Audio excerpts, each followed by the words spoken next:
tem que ser muito inocente para não ver que o cerco está se fechando contra nós, cristãos. Neste vídeo, eu quero falar de algumas coisas que estão acontecendo no mundo e o que nós, cristãos, podemos fazer. Quero falar sobre aqueles sinais de Jesus, sobre a sua vinda, sobre o fim dos tempos, e esses sinais parecem crescer a cada dia mais. O que a gente pode fazer diante desse cenário que nós estamos vendo? Olha, temos aqui com certeza um dos vídeos mais importantes deste canal. Então, curta, comente, se inscreva e bora para mais um vídeo. Gente, em Mateus capítulo 24, os discípulos perguntaram a Jesus qual seria o sinal da vinda de Jesus e o sinal da destruição do templo de Israel. Jesus ele responde à pergunta daqueles discípulos assim, e parece que a resposta de Jesus é meio misturada. Parece não haver uma separação exata, precisa, entre as duas coisas, a destruição do templo e os sinais da vinda. Por quê? Provavelmente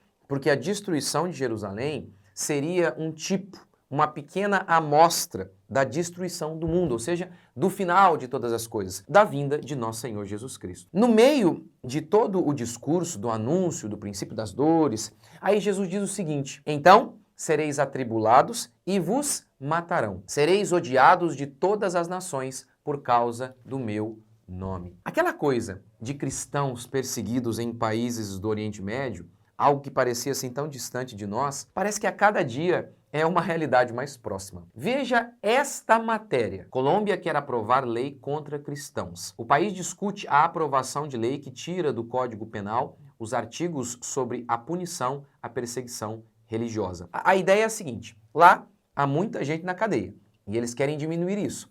Como? Como que os homens dão um jeito quando há muito bandido no país? Soltando os criminosos. Como explica a matéria, o projeto de lei prevê a revogação dos artigos 201 a 203 do Código Penal da Colômbia, que incluem a violação da liberdade de religião, impedir ou perturbar cerimônias religiosas e danos ou lesões a pessoas durante os cultos. Ou seja, na prática, os cristãos ficam sem proteção. O pessoal vai perseguir os cristãos e eles não têm um amparo jurídico. A gente também sabe das perseguições na Nicarágua, na América Central. Veja essa matéria: a perseguição a cristãos na Nicarágua. Apoiado pelo ex-presidente Lula, o ditador Daniel Ortega mandou prender padres e fiéis, fechou emissoras e cortou o sinal da CNN. Agora, vamos ver.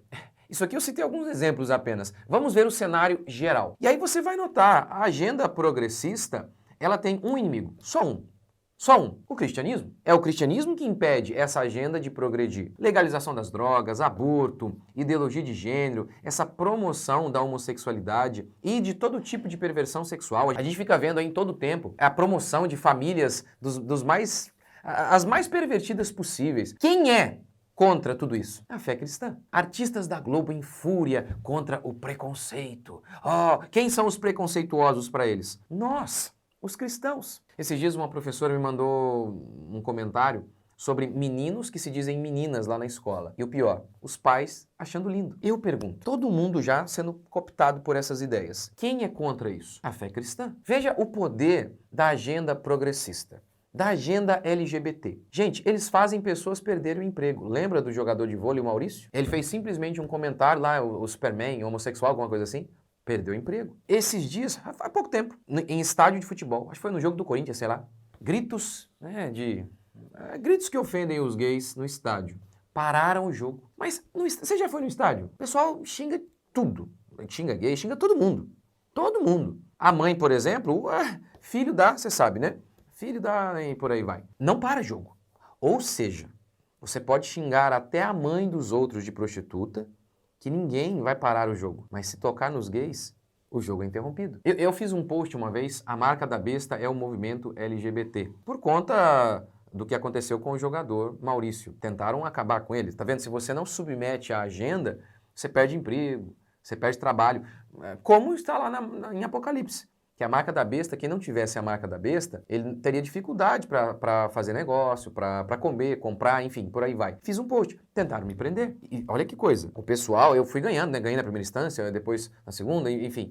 E aí eles fizeram uma vaquinha, o movimento LGBT, eles fizeram uma vaquinha para processar o juiz, o promotor, enfim, que me absolveu. Você acredita nisso? É um desejo assustador um ódio assustador contra a gente. Outro sinal do fim dos tempos, e está intimamente ligado ao que eu acabei de falar, essa perseguição contra os cristãos, é, por se multiplicar a iniquidade, o amor se esfriará de quase todos, disse Jesus. Paulo reafirmou, dizendo que nos últimos dias sobrevirão tempos difíceis, pois os homens serão egoístas e por aí vai. Ele começa a elencar como que os homens seriam nos últimos tempos. E aí ele diz assim, ele começa com egoístas. E a gente já crê que a gente já está vivendo nos últimos dias, porque João disse assim, filhinhos, já é a última hora. Mas isso é um tema para outro dia. Mas enfim, nos últimos dias os homens serão egoístas. O amor vai se esfriar de quase todos. Veja bem, hoje as pessoas não querem mais constituir família. Vivem exatamente como na obra de Aldous Huxley, Admirável Mundo Novo. Lá naquela distopia não havia família. As pessoas, as crianças eram criadas, formadas, nascidas e criadas em laboratório. Ninguém tinha família. Se você se apaixonasse por uma pessoa, você era conduzido ao psicólogo, ao psiquiatra, para que ele pudesse te tratar, porque isso era uma anomalia. Ter família, amar uma pessoa, era uma anomalia. O normal era dormir com o meio mundo. E é basicamente isso que a gente está vivendo hoje. E isso tem muito a ver com a revolução sexual da década de 60. Como diz Theodore Dalrymple, aquela revolução sexual, ela visava tirar toda a noção de responsabilidade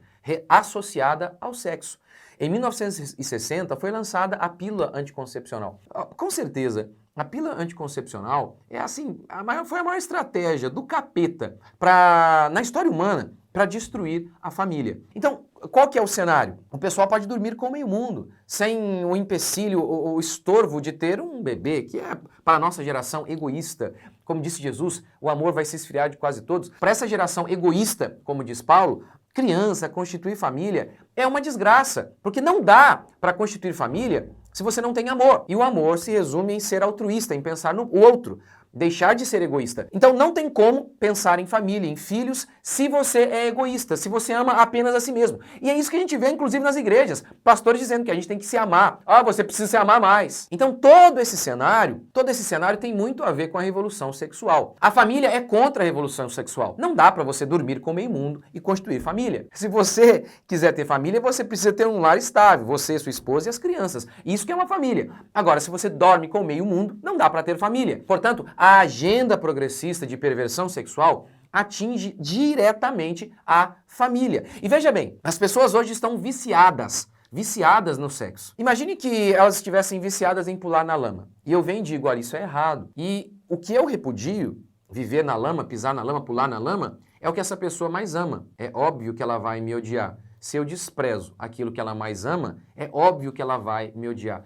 Este é o mundo hoje. Este é o mundo. Toda essa agenda de perversão sexual, isso é uma marca clara do anticristo. Tudo isso vai contra a fé cristã. Quem são os únicos que estão lá dizendo, olha, isso aqui está errado. O padrão de sexualidade é isso aqui, ó. É o que a Bíblia estabelece. Um homem com sua esposa até final de seus dias. Tudo mais é perversão. Quem são os únicos que estão dizendo, isso aí é errado? Somos nós. Os cristãos. Ou seja, nós somos uma pedra no sapato dessa galera. É óbvio que esse povo quer nos perseguir e quer nos prender o tempo todo. E como que a gente age diante de tudo isso? Dessa perseguição que parece a cada dia ficar mais e mais forte. Como que nós cristãos podemos vencer a isso? Perdendo. Jesus disse assim, ó, vocês serão odiados e serão mortos. Ele não disse, sereis odiados e vencerão.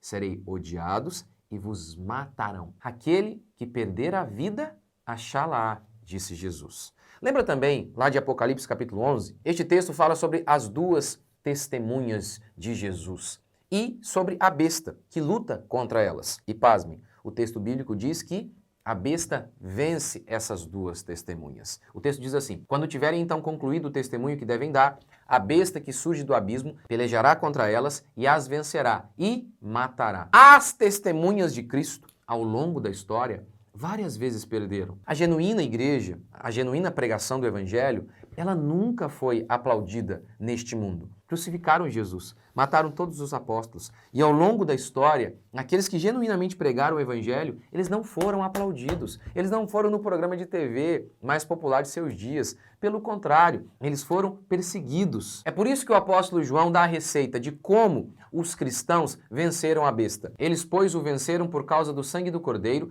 e por causa da palavra do testemunho que deram, e mesmo em face da morte, não amaram a própria vida. Então aqui estaria o segredo, não amar a própria vida. Agora, boa parte dos cristãos prestam continência à agenda esquerdista. Feminismo, basta ver as pastoras aí que Assista o meu vídeo aqui sobre isso. Pastorado feminino tem a ver com feminismo. Feminismo.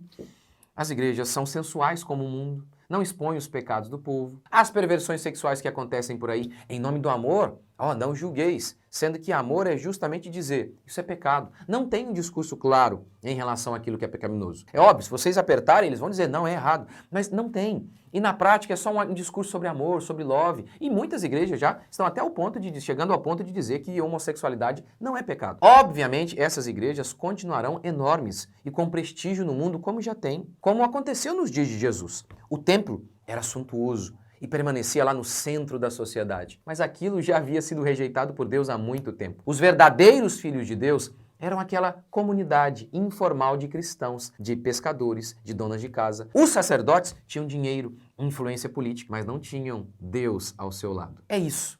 Esse é o segredo para que possamos vencer este mundo. Amarmos o outro mundo, mais do que este aqui.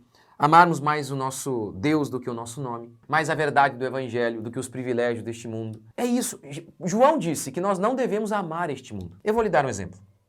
Quando eu abri a minha igreja, mesmo contra a ordem do governador, o governador mandou fechar, sabe o que eu pensava? Eu pensava assim, eu sei que há uma possibilidade aqui real de que a gente seja multado e por aí vai, coisas até piores. Mas o que eu pensava era o seguinte, esse prédio não é ele que nos define. Agora, se eu amasse mais o prédio do que a verdade e a igreja, aí eu tinha que manter a igreja fechada. Eu já fui processado por gays e por psicólogos. O tempo todo eles querem me prender.